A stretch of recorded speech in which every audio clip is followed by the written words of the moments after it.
Hello दोस्तों, स्वागत है आपका मेरे YouTube चैनल परीक्षा प्लान में। तो चलिए आज की सामाजिक अध्ययन की प्रैक्टिस को शुरू करते हैं और आते हैं महत्वपूर्ण प्रश्नों पर। पहला प्रश्न है, कौन से बौद्ध साहित्य में बौद्ध संघ के लिए बनाए गए नियमों का वर्णन मिलता है? पहला विकल्प है सुत्त पिटक, दूसरा है विनय पिटक, तीसरा है अभिधम्म पिटक और चौथा है बुद्ध चरिता। तो इस प्रश्न के लिए दूसरा विकल्प सही है, विनय पिटक। ये बौद्ध साहित्य है और इसमें बौद्ध संघ के बनाए गए नियमों का वर्णन मिलता है। अगला प्रश्न है, कन्नौज नगर निम्नलिखित वंशों में से कौन से वंशों के बीच विवाद का केंद्र बिंदु था? पहला विकल्प है प्रतिहार राष्ट्रकूट पाल, दूसरा है राष्ट्रकूट पाल पल्लव, तीसरा है पल्लव पाल प्रतिहार और चौथा है राष्ट्रकूट प्रतिहार और पल्लव। तो इस प्रश्न के लिए पहला विकल्प सही है, प्रतिहार राष्ट्रकूट और पाल। पहला विकल्प इसमें सही है। अगला प्रश्न है, मिस्र के रोसेटा नाम के कस्बे में एक उत्कीर्णित पत्थर मिला है। निम्नलिखित में से कौन सी भाषा उस पर उत्कीर्णित है? पहला विकल्प है रोमन, दूसरा विकल्प है यूनानी, तीसरा विकल्प है अरामेइक और चौथा विकल्प है लैटिन। तो इस प्रश्न के लिए दूसरा विकल्प सही है, यूनानी। अगला प्रश्न है, लिखा है चोल राजा राजेंद्र एक द्वारा 11वीं शताब्दी में बनाए गए शिव मंदिरों के संदर्भ में निम्नलिखित का मिलान कीजिए और सही विकल्प का चुनाव कीजिए। यानी इसमें मिलान करना है। तो चलिए मिलाते हैं इसको। सूर्य पीठिका, इसको मिलाएंगे चालुक्यों से, यानी ए को मिलाएंगे चौथे से। नंदी मूर्ति, इसको मिलाएंगे पूर्वी चालुक्यों से। भैरव की एक प्रतिमा, इसको दूसरे से मिलाएंगे कालिंगों से। और काली की मूर्ति, इसको पालों से मिलाएंगे। इस क्रम में ए का चौथा, बी का तीसरा, सी का दूसरा और डी का पहला, यानी कि चौथा विकल्प इसमें सही है।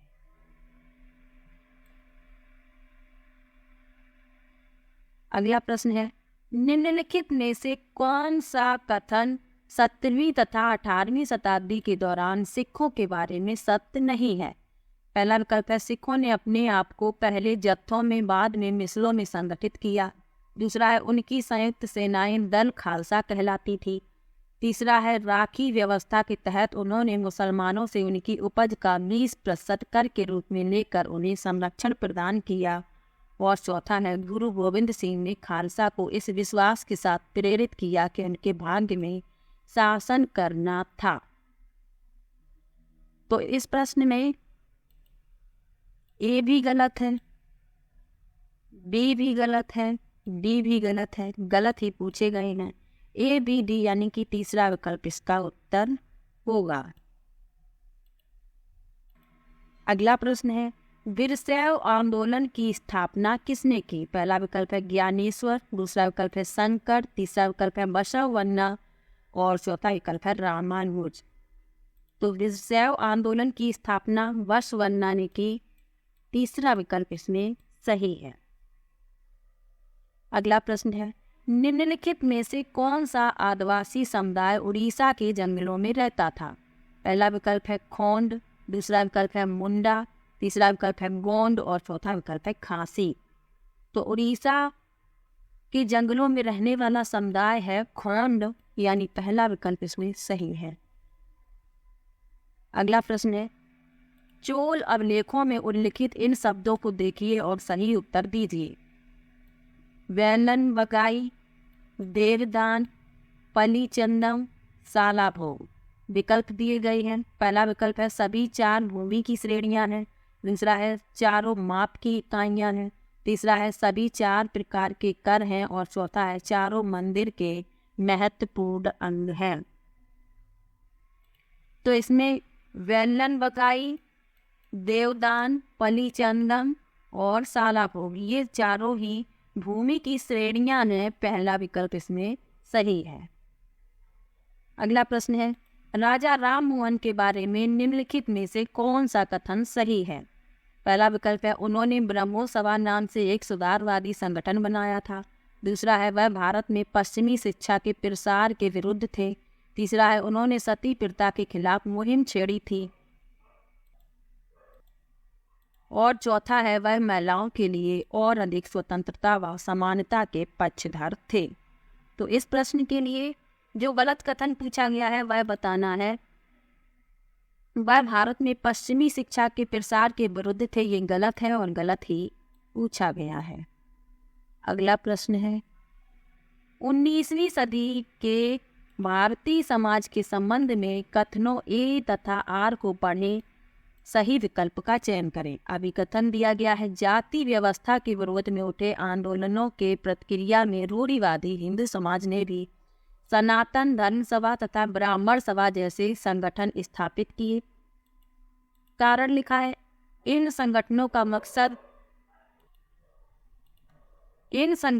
मकसद यही था कि हिंदू धर्म में जाति ऊंच नीच को जो महत्व दिया जाता है उस पर कोई आंच न आए, तथा वे साबित करना चाहते थे कि इस बात को धार्मिक ग्रंथों में मान्यता मिली हुई है।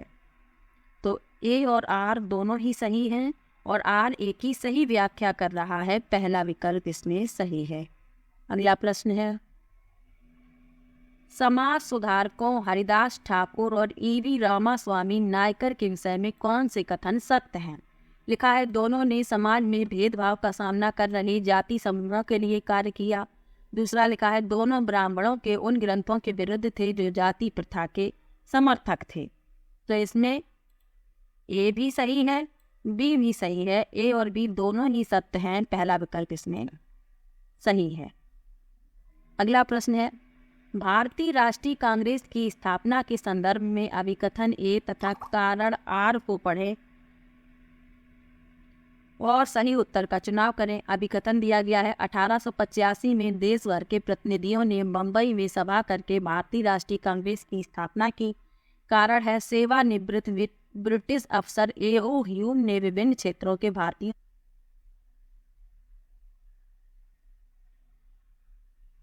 तो इस प्रश्न में अभिकथन भी सही है और कारण भी सही है, परंतु कारण जो है वह अभिकथन की सही व्याख्या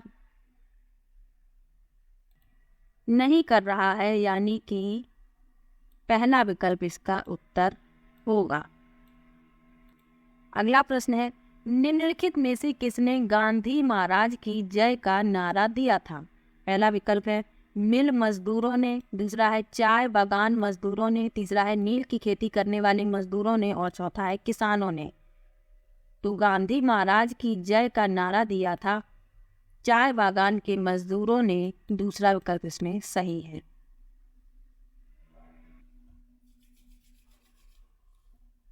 निम्नलिखित में से कौन स्वतंत्र भारत के पहले भारतीय गवर्नर जनरल थे?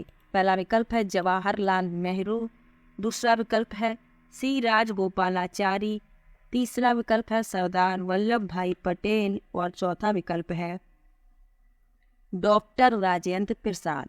तो स्वतंत्र भारत के पहले भारतीय गवर्नर जनरल थे सी राजगोपालाचारी। दूसरा विकल्प इसमें सही है। दूसरा विकल्प इसमें सही है। अगला प्रश्न है, कथन ए, बी और सी एक ग्रह की विशेषताओं का वर्णन करते हैं, उस ग्रह की पहचान करें। लिखा है, सूर्य से दूरी के हिसाब से तीसरा ग्रह, आकार में यह पांचवा ग्रह, यह ध्रुवों के पास थोड़ी चपटी है।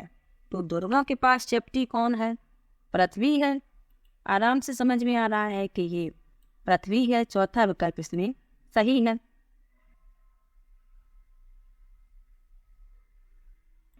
अगला प्रश्न है, नीचे दिए गए कथनों पर विचार कीजिए तथा सही विकल्प का चयन कीजिए।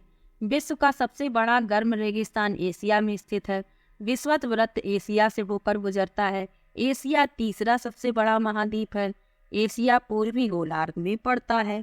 इसमें जो सही विकल्प है उनको बताना है। तो इसमें बी सही है और डी सही है। बी और डी सही है। यहाँ पर डी के साथ बी और होना चाहिए, तो यहाँ पर बी कर देते हैं। बी और डी तीसरा विकल्प इसमें सही होगा। अब ये क्यों गलत है? इसमें लिखा है विश्व का सबसे बड़ा गर्म रेगिस्तान एशिया में स्थित है।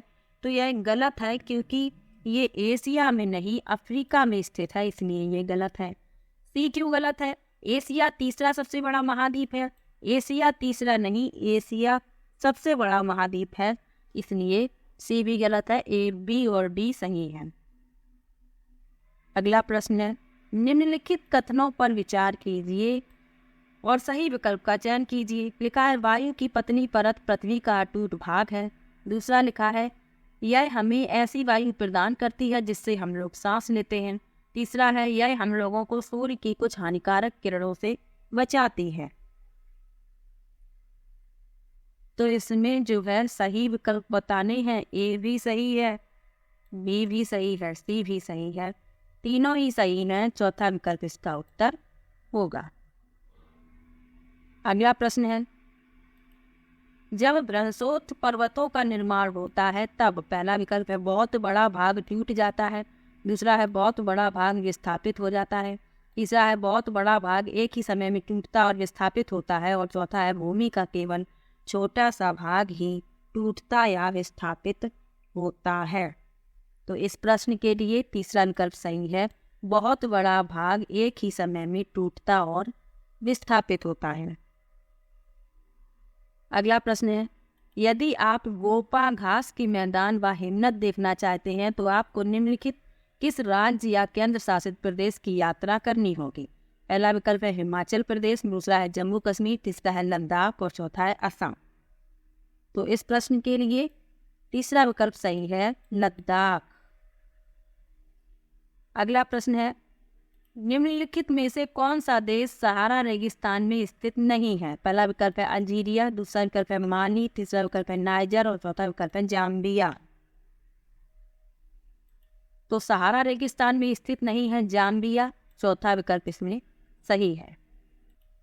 अगला प्रश्न है, कथन ए और बी को पढ़कर सही विकल्प का चुनाव कीजिए। लिखा है कथन ए है नाइट्रोजन वायुमंडल में सर्वाधिक पाई जाने वाली गैस है। कथन बी है इसका बढ़ा हुआ आयतन पृथ्वी पर मौसम तथा जलवायु को प्रभावित करता है। तो इसमें बताने हैं सही कौन से है। तो इसमें ए तो सही है परंतु बी गलत है। ए सही बी गलत, यानी तीसरा विकल्प इसका उत्तर होगा। अगला प्रश्न है, लू निम्न में से किस प्रकार की पवन का उदाहरण है? पहला विकल्प है स्थायी पवने, दूसरा है मौसमी पवने, तीसरा है स्थानीय पवने और चौथा है ध्रुवीय पवने। तो लू जो है वह स्थानीय पवने हैं, तीसरा विकल्प इसमें सही है। अगला प्रश्न है, निम्नलिखित कथनों ए और बी के आधार पर सही विकल्प का चयन कीजिए। कथन ए है पर्वतीय क्षेत्र में बहुत ही कम लोग निवास करते हैं। कारण दिया गया है तीव्र ढाल वाले पर्वतीय क्षेत्र बसने के लिए प्रतिकूल हैं। तो इसमें ए और आर दोनों सही हैं और आर एक ही सही व्याख्या कर रहा है, पहला विकल्प इसमें सही है। अगला प्रश्न है, निम्न में से कौन सा खनिज काला सोना कहलाता है? पहला विकल्प है पेट्रोलियम, दूसरा है कोयला, तीसरा है प्राकृतिक गैस और चौथा है मैग्नीज। कई बार ये प्रश्न पूछा गया है। तो काला सोना कहलाता है पेट्रोलियम, पहला विकल्प इसमें सही है। अगला प्रश्न है, निम्न में से किस उद्योग को आधुनिक उद्योगों का मेरुदंड कहा जाता है? पहला विकल्प है इस्पात व स्टील, दूसरा है सूती वस्त्र उद्योग, तीसरा है रासायनिक उद्योग और चौथा है ऑटोमोबाइल उद्योग। तो इस प्रश्न के लिए पहला विकल्प सही है, इस्पात व स्टील उद्योग।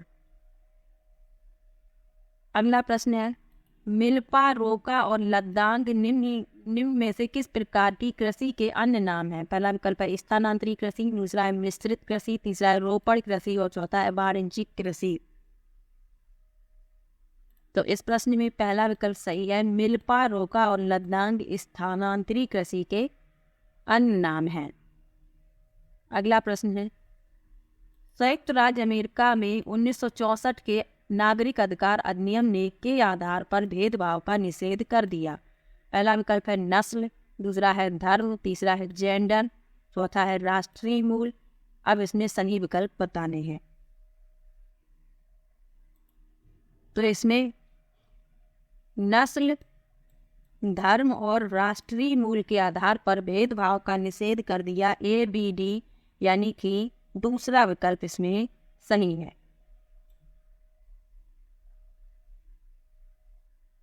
अगला प्रश्न है, निम्नलिखित में से कौन से कारण ग्रामीण जीविकोपार्जन को असुरक्षित बनाते हैं? पहला है सिंचाई के लिए मानसून पर निर्भरता, दूसरा है उत्पादन को ग्रामीण सहकारिता में बेचना, तीसरा है कीट हमले में फसलों का नष्ट होना और चौथा है साहूकारों से कर्ज उठाना। तो इसमें A, C और D सही है। ACD यानी तीसरा विकल्प इसमें सही है। अगला प्रश्न है, निम्नलिखित में से कौन सा पंचायत की आमदनी का स्रोत नहीं है?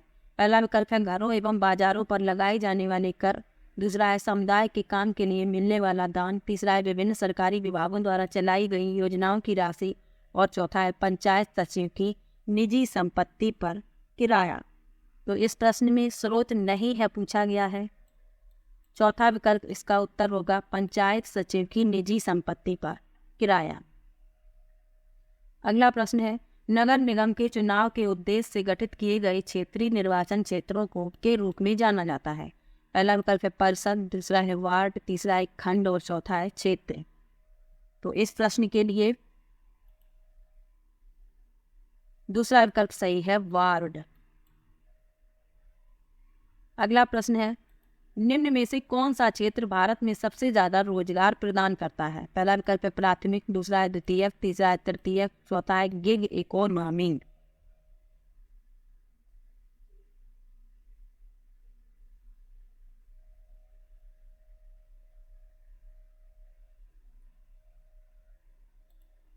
तो इसमें पहला विकल्प सही है, प्राथमिक। प्राथमिक क्षेत्र में कौन कौन से आते हैं? कृषि, खनन, मत्स्य पालन, वानिकी, ये सभी प्राथमिक क्षेत्र में आते हैं और ये सबसे अधिक रोजगार प्रदान करते हैं। अगला प्रश्न है, मौसमी बेरोजगारी निम्नलिखित में से किस प्रक्रिया के साथ जोड़ी जा सकती है? पहला विकल्प है खेती, दूसरा विकल्प है दुग्ध सहकारिता, तीसरा है कॉल सेंटर और चौथा है चीनी मिट्टी के बर्तन बनाना। तो मौसमी बेरोजगारी जोड़ी जा सकती है खेती के साथ, पहला विकल्प इसमें सही है। अगला प्रश्न है, एक लोकतांत्रिक सरकार का आधारभूत सूचक है का लागू होना? पहला विकल्प है प्रतिनिधित्व की आनुपातिक व्यवस्था, दूसरा है सार्वभौमिक वयस्क मताधिकार, तीसरा है पास्ट द पोस्ट सिस्टम और चौथा है क्षेत्रीय प्रतिनिधित्व। तो इस प्रश्न के लिए दूसरा विकल्प सही है, सार्वभौमिक वयस्क मताधिकार। आज का आखिरी प्रश्न है, हिंदू उत्तराधिकार अधिनियम में वर्ष 2005 में हुआ बदलाव महिलाओं को किस तरह लाभान्वित करेगा? पहला विकल्प है यह महिलाओं को माता पिता की संपत्ति में बराबर हिस्सा दिलाता है, दूसरा है यह पुत्रों की तुलना में पुत्रियों को संपत्ति में अधिक हिस्सा दिलाता है, तीसरा है यह सारी संपत्ति पुत्रियों के नाम हस्तांतरित करता है और चौथा है यह पारिवारिक संपत्ति बंटवारे में पुत्रियों को पुत्रों के ऊपर प्राथमिकता देता है। तो इस प्रश्न के लिए पहला विकल्प सही है, यह महिलाओं को माता पिता की संपत्ति में बराबर हिस्सा दिलाता है। तो वीडियो कैसा लगा कमेंट बॉक्स में जरूर बताइएगा। किसी भी प्रश्न में डाउट हो तो कमेंट बॉक्स में जरूर पूछिएगा। मिलते हैं एक और नई वीडियो के साथ, तब तक के लिए बाय बाय।